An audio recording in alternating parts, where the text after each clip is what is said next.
gentlemen, welcome back to another episode of the Potato Pod here. And this is going to be a very interesting one. And for those of you out there that aren't sure of what the metaverse is, this is going to be a very eye-opening episode.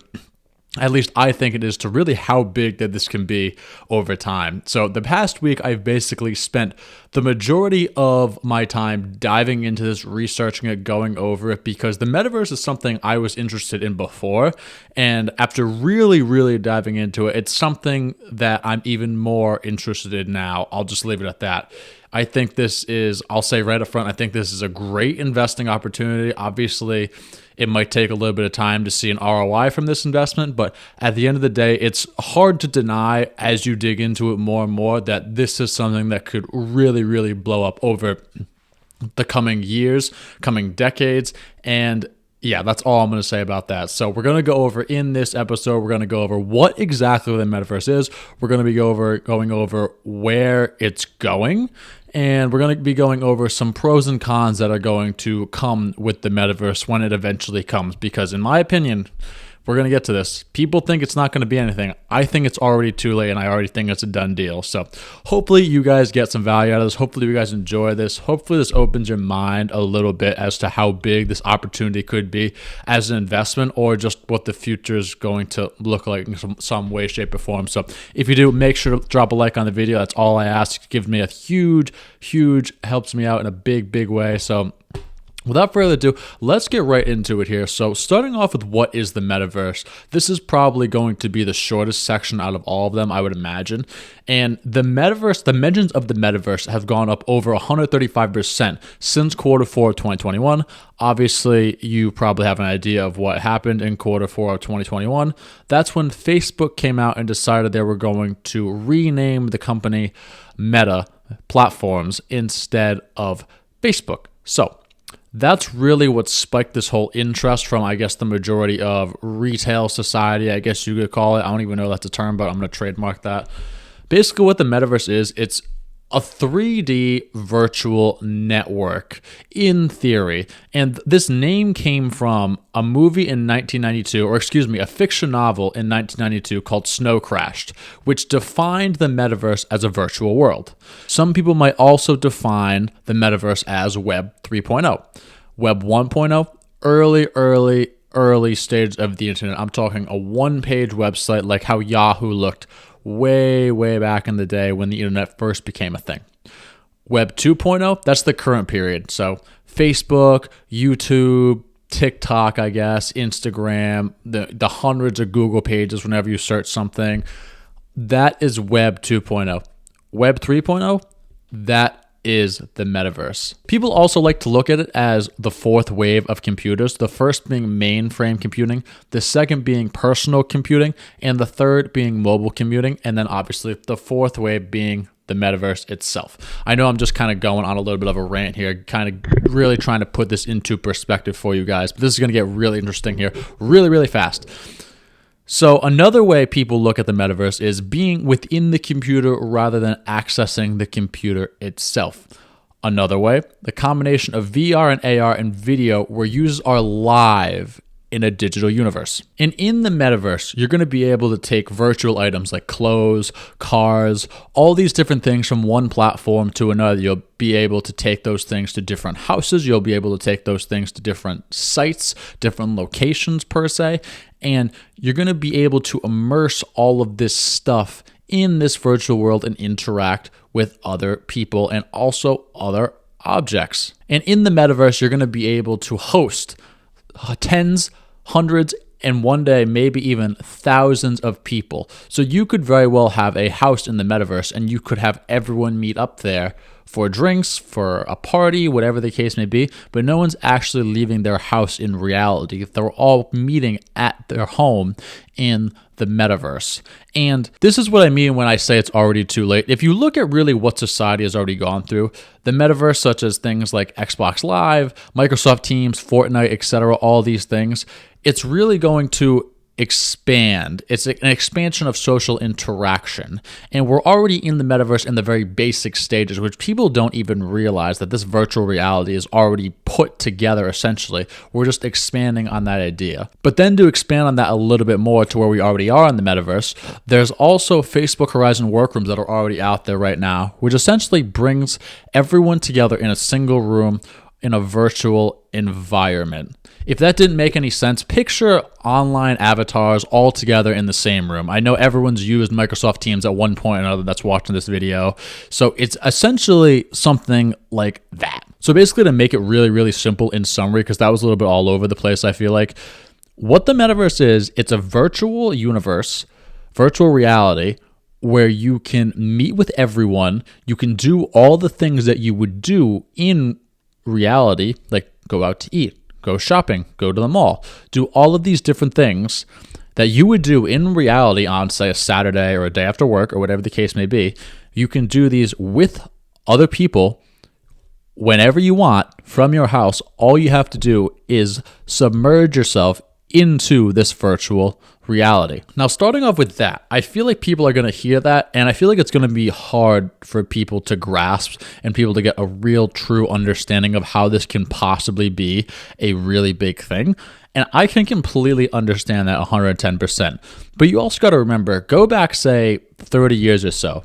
If you go back 30 years and you told someone that all transactions are basically going to be done online, I don't know if that person would believe you. Like, think of something like PayPal, for example. PayPal, one of the most basic transactions there are, one of the basic online transactions there are out there. Like, almost every single person uses PayPal. Almost every single person uses Venmo. If I can't send someone money through Venmo or Cash App or some sort of electronic payment, I legitimately tell them it might be a little bit before you can get it, because I don't know when the next time I'm going to see you is. I don't know when the next time I'm going to go to the bank is. Basically, if you don't have that, it's your loss, as awful as that sounds. But if you had told someone 30 years ago, like, yeah, just put all your bank account information online, and then we'll just verify you via your social security number to make sure this is actually your account and this is your stuff, that person would have laughed you out of the room and said there is no way that that is possible. That will never, ever happen. And I think that goes in line with the metaverse a little bit here. And the way you got to think of things is, in the United States of America, innovation is key. If innovation stopped, then the entire economy would be in a lot of trouble. It would definitely not turn out for the best. That's all I'm going to say about that right there. So one way or the other, there is going to be some sort of innovation pertaining to the internet, because there's no way we're going to be in the year 2050 and things are going to look exactly the same as they are today. Look at the iPhone, for example. When the first iPhone came out, I vividly remember, I think I might have been in middle school when the first iPhone came out. And I vividly remember someone on my bus had it. And I said, that is the dumbest thing ever. Why would anyone want an iPhone? It's so easy to crack. I don't want to type on that screen, etc., etc., etc. Now, I know people that if you don't have an iPhone, you can't even be put in a group chat. Like, because they don't want to see the green. You need to have an iPhone if you want to be in a group chat. It was a complete revolution. Innovation. iPhones got better from iPhone 3 to 4 to 5 to 10 to 11 to etc., etc. They continued to get better, and Apple continued to innovate and make the product better and more fine-tuned. And I think the same thing is going to happen with the internet here. And I was talking with a friend about this the other day, going back to the Xbox Live, Microsoft Teams. It's already too late. People are way too submerged in social media. They're way too submerged in Facebook. They're way too submerged in Instagram. They're way too submerged in the internet. And there's some stats I'm going to read off here in a little bit about why exactly it's too late, and it's really going to put a lot into perspective for you. But let's move on to the second section here. So where is it going? Where is the metaverse actually going to go? I've already said my opinion on it. I think it's going to be a very big thing. I think it's a very relevant thing. I think it's a very prevalent thing. Where is it actually going to go, though, from an unbiased, I guess, practical perspective? And the answer is to the moon. No, just kidding. Even though it actually very well could go to the moon and see some moon action here. But on a superficial level, the first thing that comes to mind, so It's going to give content creators, all those people you watch on YouTube, it's going to give them a way to interact with their audiences in a completely new, different way. I know some YouTubers, what they do is they might have a meetup if they have a large enough following. They might say, hey, I'm going to be at XYZ location in New York. If anyone's around and wants to come down, I'll be there March 18th, 2022, and just come see me. We can hang out, whatever the case may be. And they'll have lines of people that show up. I don't think that's as popular anymore because if you really have a big following, it might be a little bit difficult to organize all those people without actually having a specific venue. But it's something that I've seen in the past at different gyms and stuff.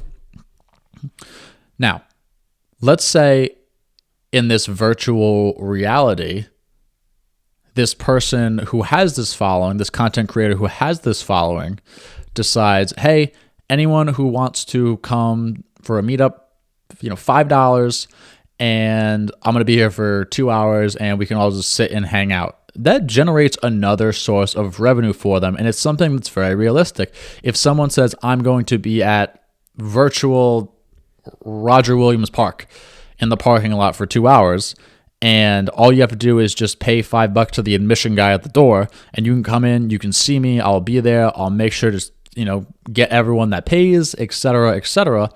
A lot of people would be willing to do that.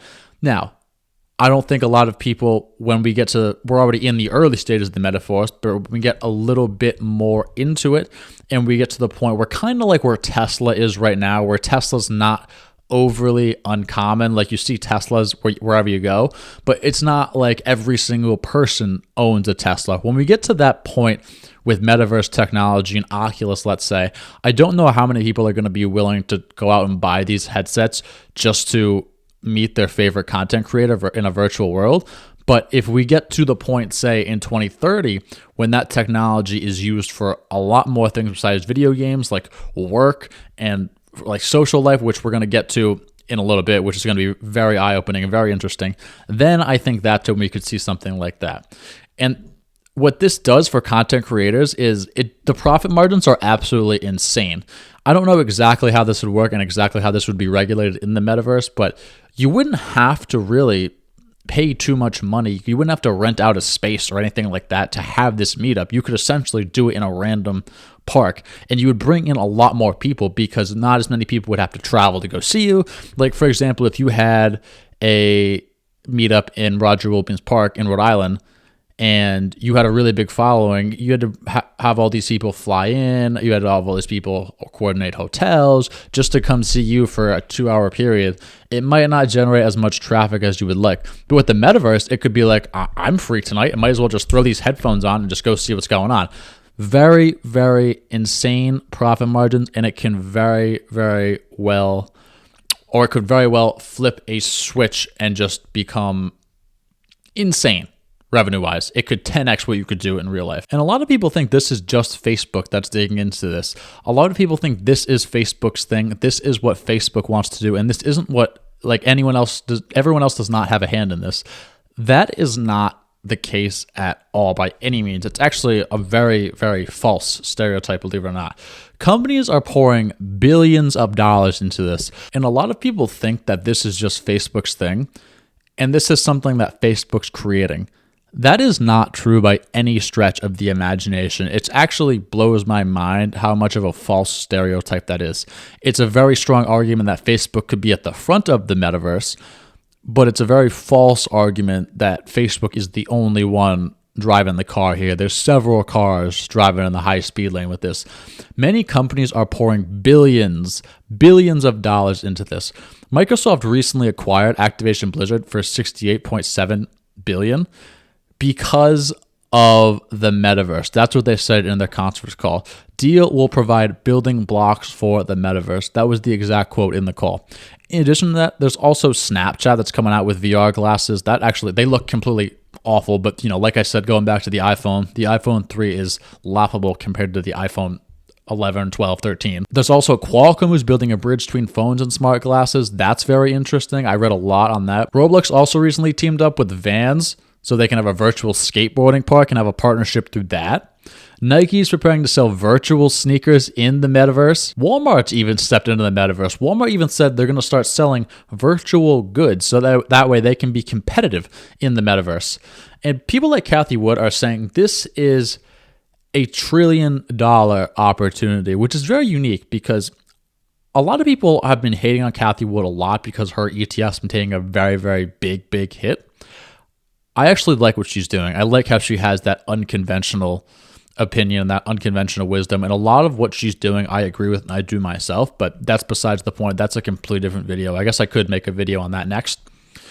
But personally, I really feel like this is way more than a $1 trillion opportunity. So in 2020, the metaverse itself was valued at just under 22 billion, 21.91 billion, right? It's projected to have almost a 42% compound annual growth rate, 41.7 until 2030. That would make this metaverse, the metaverse, worth over $7 trillion. $7 trillion. Imagine if you can even capture 5% of the metaverse, you would turn an insane ROI for your investors, an absolutely insane ROI. But why do I feel like it's too late? Let's talk about that for a minute. 3 out of 10 adults say they are constantly online. That's up from 21% in 2015. I personally feel like that number is going to continue to increase, and I don't see it stopping because once people get roped into this, people don't stop. They're addicted. They constantly want to see what others are doing. It reminds me of caffeine and coffee. Once you start drinking coffee, it's very hard to get off it. I know because I'm doing it right now. It's very hard. 1, because it gives you that dopamine hit. 2, because it's a habit. 3, just because it's hard.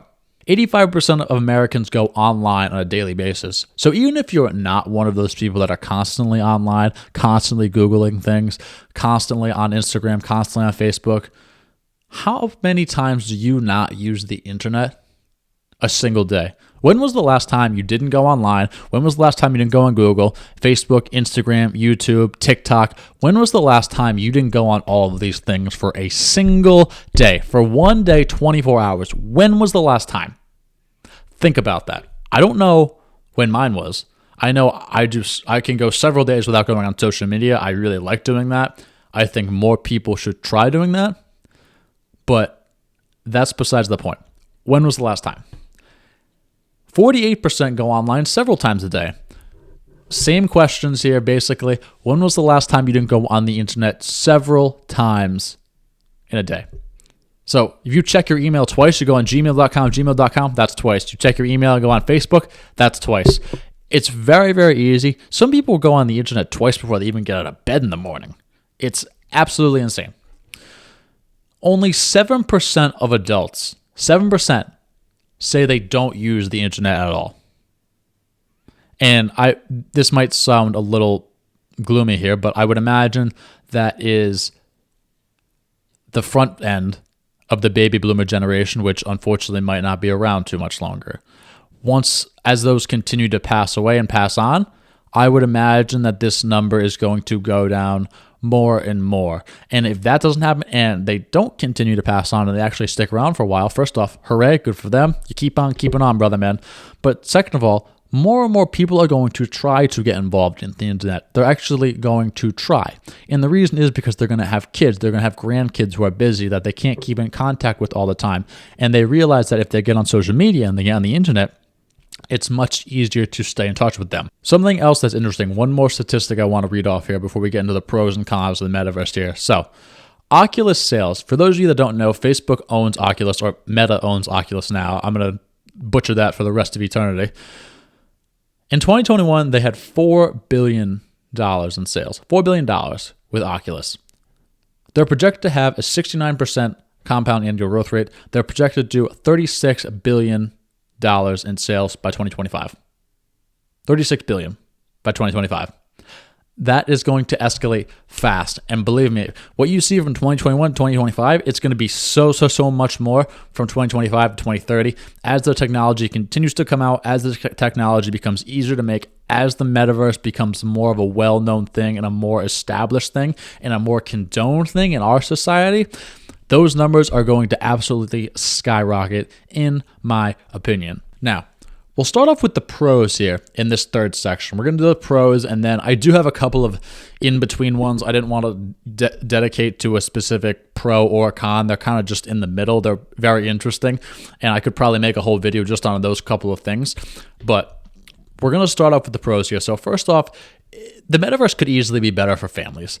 I think that's pretty easy to break down and look at, because say some people have a house, right? They have a family, they have a house, and they live in Rhode Island, let's say. Well, unfortunately, the father of that family has a job in Virginia, but his kids are maybe in 10, 11 range. He doesn't want to pick up the family and move, but this job in Virginia is a really good job.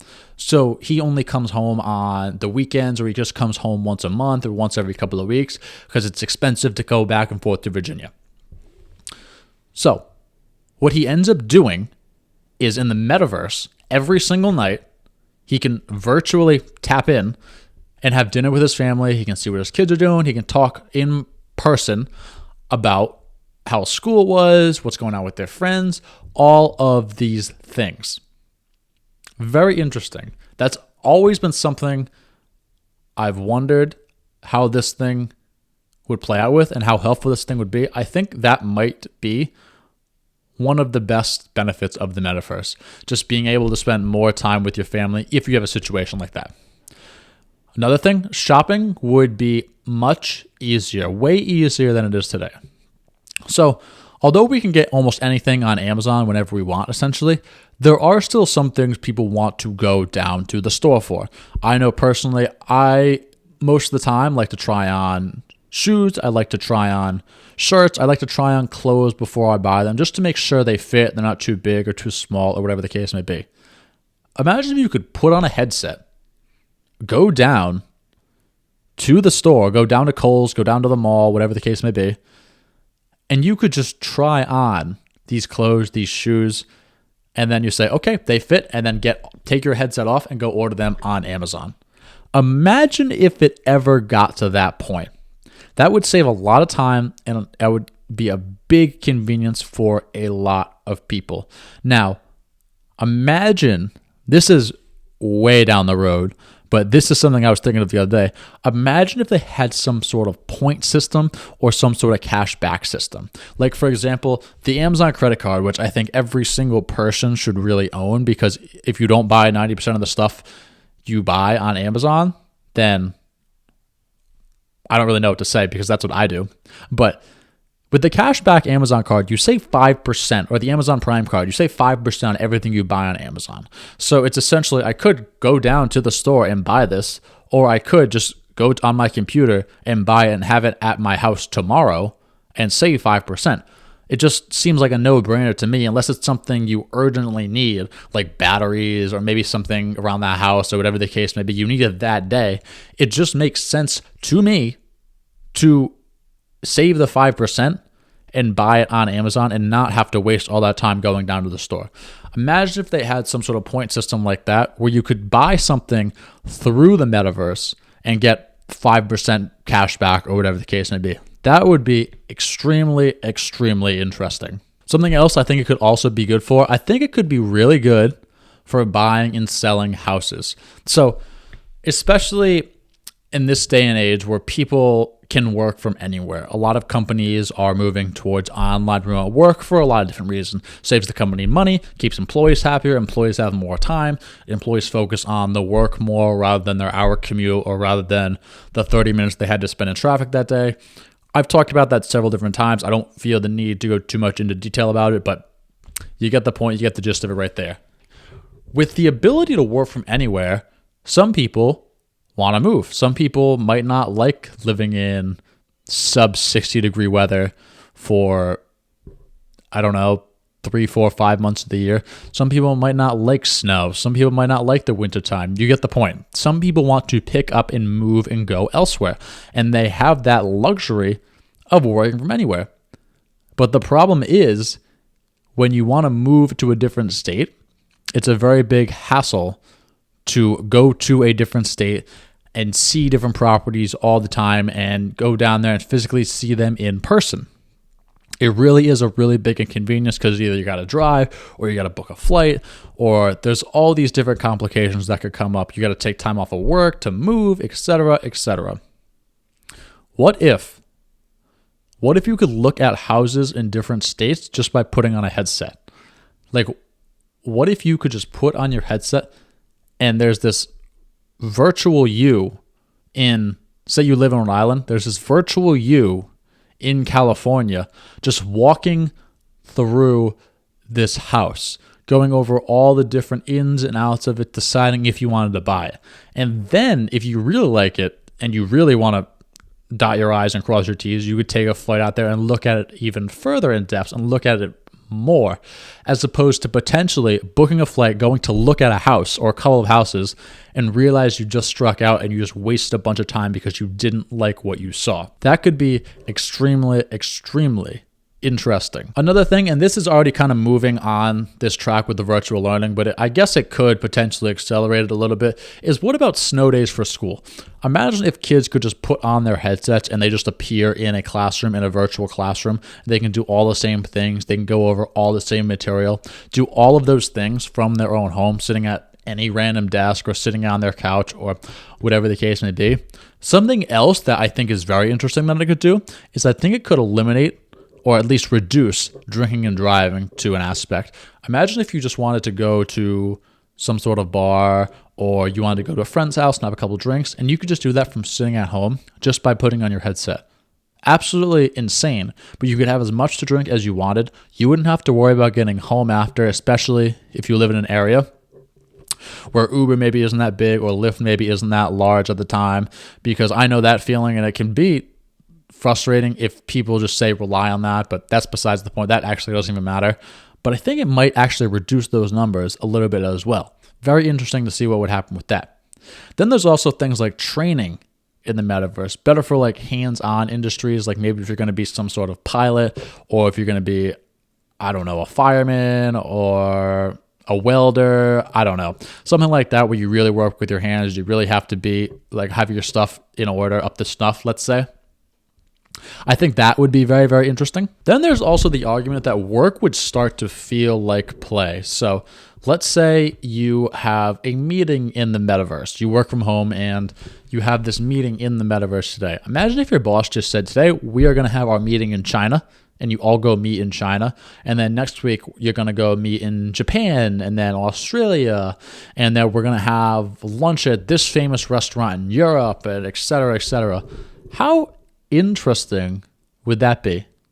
How interesting would that be? Then the last big pro on this list, which actually I think this is the biggest one on this list, and that's kind of why I saved it for last, is electromyography technology. So basically, to really simplify what this is, this technology makes it so you don't even have to move your arms or legs or whatever the case may be, your head. So in the metaverse, you also move your arms or legs or anything like that. What this technology does is you can just think what you want to do, and your body in the metaverse will do it. So say I'm sitting just like this. I'm sitting straight up for anyone that's listening to this on Spotify, and I decide I think I want my right arm to go up. In the metaverse, my right arm would go up, and I wouldn't even have to go like this, raise my right arm. I could just stay exactly like this straight up, and in the metaverse, my arm would go up. And I think this would be really, really interesting and really, really cool for people that have disabilities, people that are in wheelchairs, people that are paralyzed, people that can't walk, people that have difficulty moving. I think that would be awesome if they could do that and experience that and what it's like to almost live how they see a lot of people live in their day-to-day lives. So kind of moving on to the in-between here. Again, some of these are going to be, you're going to swing one way, some you're going to swing the other way. That's why I just left them in between. We're not going to go over them too in depth here. We're just going to kind of give a couple of bullet points. First one, the gap between the rich and the poor is going to grow. And why is that? Well, this is an innovative phase. This is an innovative time. People are going to find a way to monetize it, like business owners, people that have more of a producer mindset. They're going to find a way to make money off this, whether it's content creators or whether there's a product in the metaverse. They're going to find a way to make money, as opposed to a lot of people are just going to consume all this content, consume all this novelty, and not make any money off of it. So you will most likely, in my opinion, see that gap grow just because this is new. Same thing with the iPhone. When the iPhone came out, some people created apps.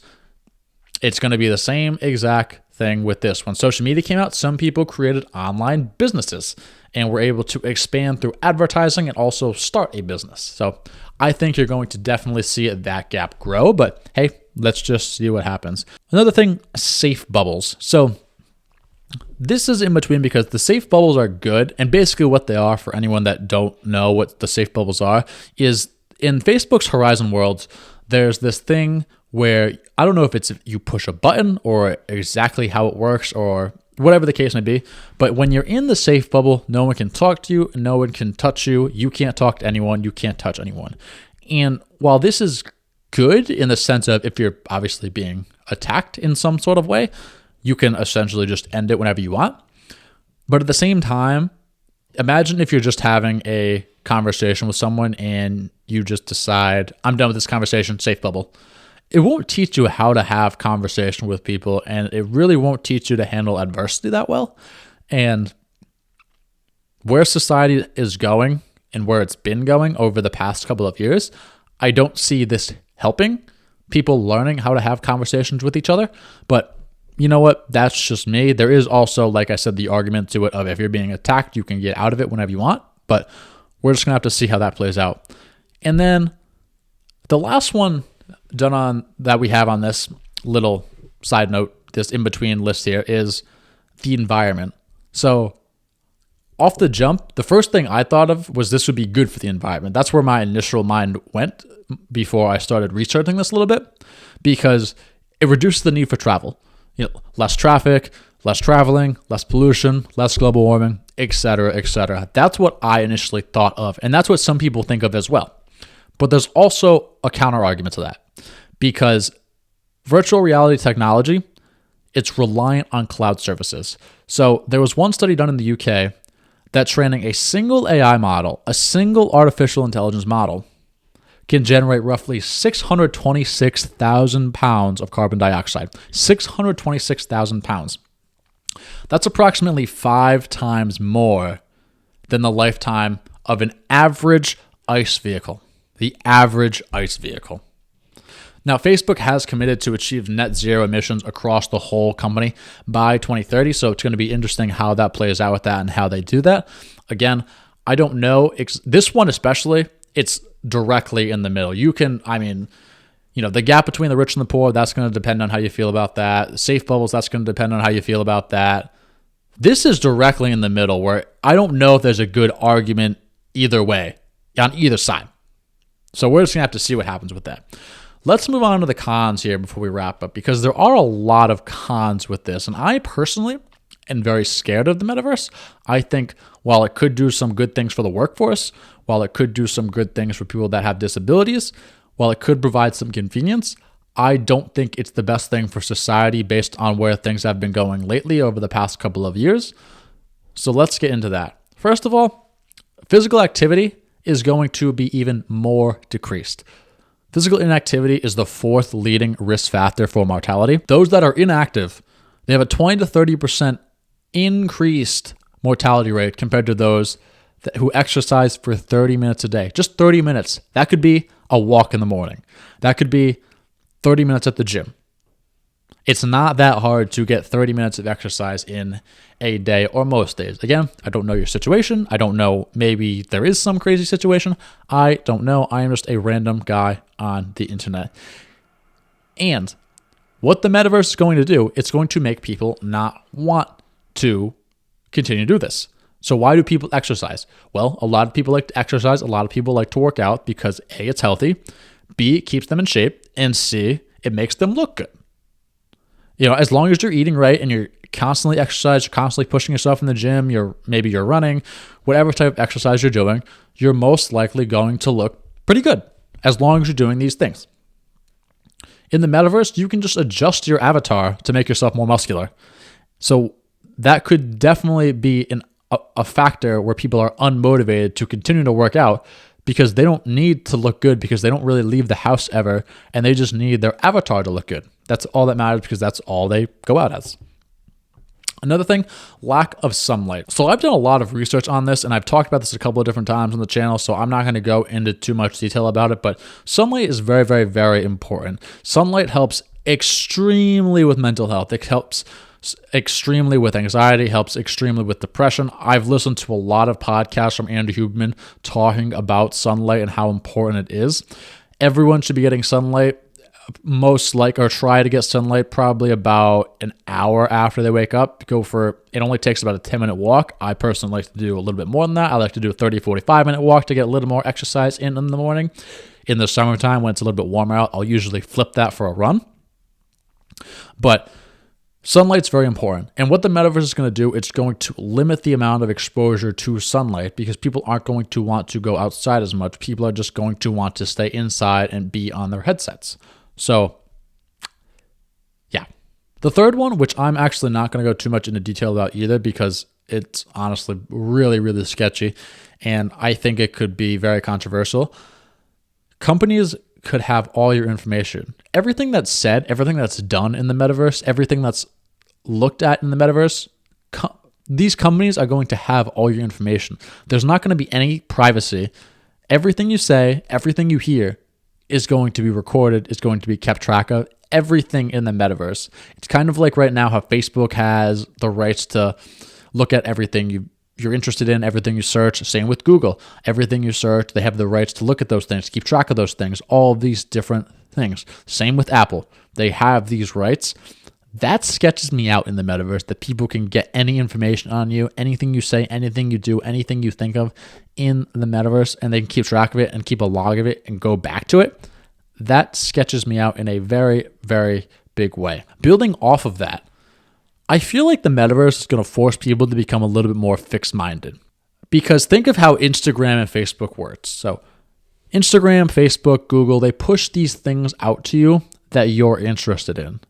If you're interested in Hawaiian vacations, Facebook's going to punch out ads on Hawaiian vacations. If you're into the Boston Celtics, Facebook's going to advertise things related to the Celtics tickets. And the thing is, now there's still ways where you can see the other side of things. And obviously that goes for more controversial topics, maybe like politics. It's not too many people are having some sort of intense debate on the Boston Celtics about whether they're a basketball team or not, or whatever the case may be. But let's take politics, for example.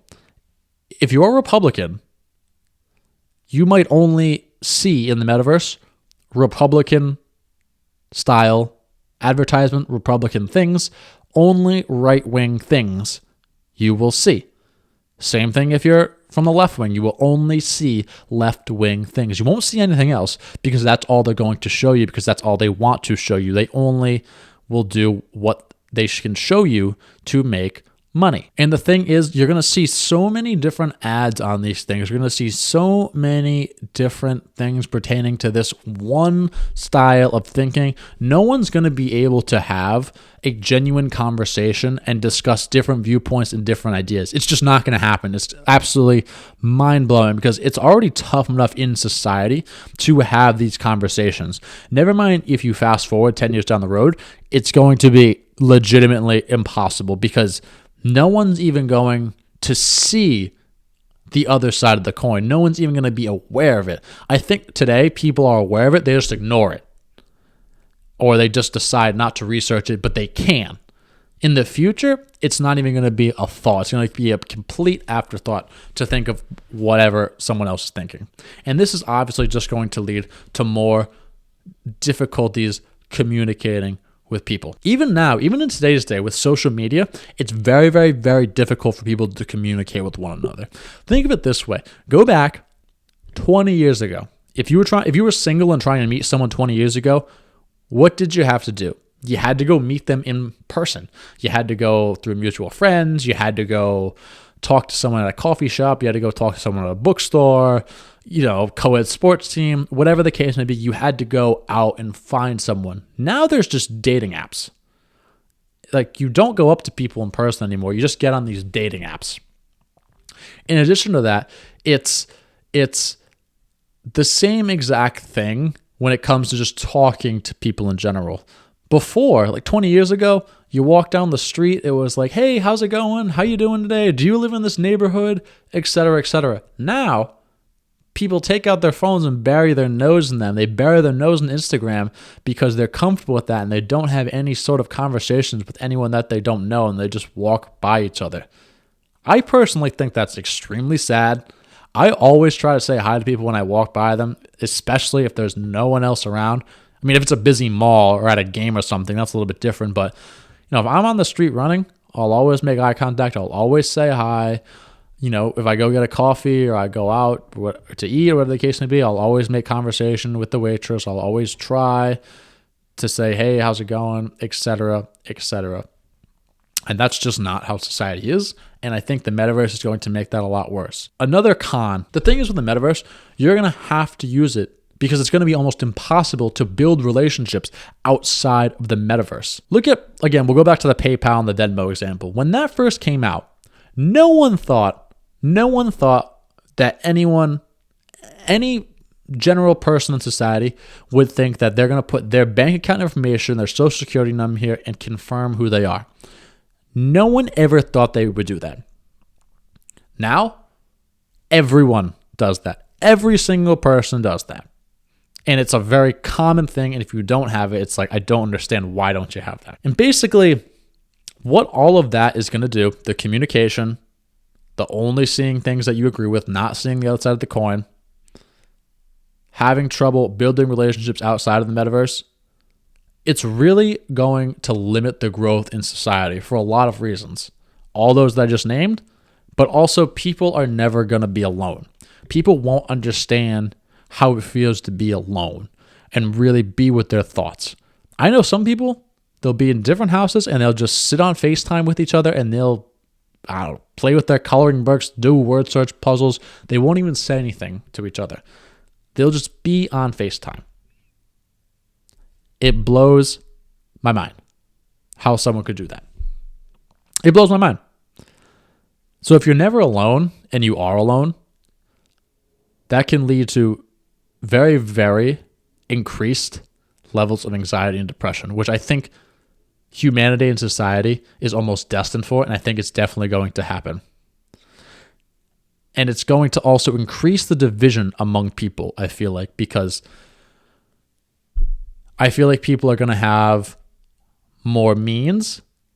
They're going to have more reasons to get offended because there won't be as many limiting factors to seeing someone. Now it's like, hey, do you want to come? Do you want to come to this place? Oh, I got plans over here. I'm doing that. I don't think I'll be able to make it, etc., etc. Now it's like, well, why can't you just put on your headphones? Why can't you just put on your mask and just come hang out? Why can't you do that? Think about that. Think about how much it could really divide relationships in society and how, I guess, almost petty society could become. And the last thing that I really want to talk about here, because this episode is already getting kind of long, I feel like the metaverse is going to be like alcohol. I feel like it's going to be an escape from reality. I think it's going to be something that makes people feel better temporarily, but doesn't make people feel better for an extended period of time. There's different ways to do that, and alcohol is not one of them. So to summarize my thoughts here, I think the metaverse is here. I think it's here to stay. I think as the technology becomes easier to make, as the technology gets bigger, it's going to continue to grow, and it's going to be much, much bigger than what people are taking it out to be right now. I 110% believe that the metaverse is going to be humongous. And you have to remember, we've talked about the money that companies are pouring into this earlier in this episode. If you don't think the metaverse is going to become anything, you're betting against all of these people that are pouring billions of dollars into this. You're betting against Microsoft, you're betting against Dropbox, you're betting against Facebook, you're betting against Roblox, you're betting against so many companies that are worth hundreds of billions of dollars. You don't think that maybe they're seeing something that you're not? You don't think that maybe there's something there? Do a deep dive into this. And when you really dive deep into the technology and you really dive deep to where these dollar bills are going, I think you'll be shocked at where society is going and where the metaverse is going to go. But on the other side of things, while I do think the metaverse is here to stay, while I do think the metaverse is the next big thing, while it excites me as an investment opportunity, it scares me for what's ahead for humanity and society, because I feel like society's been very divided the past couple of years. I think it's going to continue to become divided. And I think a lot of people have almost refused growth in a lot of ways, and they don't want to grow as a person. They want to be comfortable, and it leads to complacency. And I think that's going to continue. And I think this division among people, this lack of growth, it's all going to continue, and people are going to continue to become more fixed-minded. People aren't going to want to learn new things. People are only going to want to hear more and more of what they think and be more and more reassured, rather than trying to have a genuine conversation about what the other side of the page says. Hopefully I'm wrong about that part. I really do. I really hope I'm wrong. I really hope none of this comes out. It also scares me about the privacy side of things and how they'll have access to everything and anything they want with you. That scares me as well. But I really hope I'm wrong. I don't think I am. But we're just going to have to wait and see. Anyway, guys, thanks so much for listening. Thanks so much for watching. Make sure to like and subscribe. As always, that is the best way to support this podcast. If you want to do so in any way, let me know if you're enjoying these episodes, and I will see you guys in the next episode.